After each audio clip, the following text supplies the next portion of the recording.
চাটা তো মাত্র আমি এক চুমুক খেলাম, তুমি কেড়ে নিলে কেন? মা, ডাক্তারবাবু বলেছে আপনার জন্য এখন এই চাটা বিষ, তাই আজকে থেকে আপনার চা খাওয়া বন্ধ। সকালবেলা এক কাপ চা না খেলে আমার মাথাটা তো ধরে থাকে, তুই কি আমাকে একটু শান্তি দিবি না?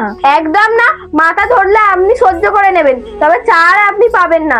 এবার উঠুন তো, অন্তত আপনাকে আধা ঘন্টা বারান্দায় হাঁটাচলা করতে হবে। বিয়ের সময় ভেবেছিলাম একটা মা পাবো, আর এখন দেখছি একটা জেলখানায় পুলিশ পেলাম। তুই দিন দিন বড় বেশি শাসন করে ফেলছিস রে শ্রাবন্তী।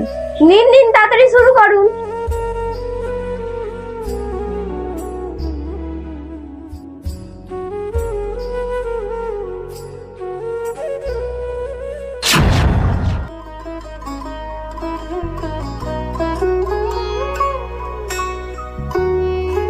মায়ের অপারেশনটা সামনের মাসে না করলেই নয়। আমার গয়নাগুলো বিক্রি করে যা টাকা পেয়েছি তা তো অর্ধেকটা হয়েছে, আর বাকিগুলো এই কটা দিন ঘরে টিউশন পড়িয়ে জোগাড় করে নেবো, নইলে মাকে সুস্থ করে তুলতে পারবো না।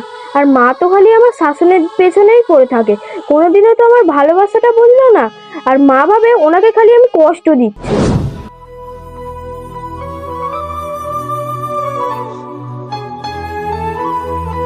আর লুকাতে হবে না রে মা, আমি সব শুনেছি। আমি ভাবতাম তুই আমাকে শাসন করিস, অথচ তুই তো সবটুকু দিয়ে আমাকে আয়ু বাড়াতে চাইছিস।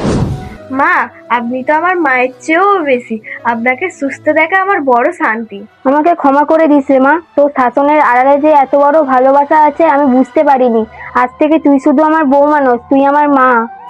বন্ধুরা, শাশুড়ির শাসন বৌমার জন্য এমন ভালো হতে পারে, ঠিক তেমনই বৌমার কড়া শাসন অনেক সময় শাশুড়ির মঙ্গলের জন্য হতে পারে। সম্পর্ক তীর্থতা নয়, একে অপরের প্রতি যত্ন আর বোঝাপড়া একটি পরিবারকে সুন্দর করে তোলে। বড়দের অবহেলা করবেন না, তাদেরকে সুস্থ রাখতে একটু করা হলেও সেটা ভালোবাসার সাথে করুন। ভিডিওটি ভালো লাগলে লাইক, কমেন্ট, শেয়ার করবেন আর সবাই ভালো থাকবেন। ধন্যবাদ।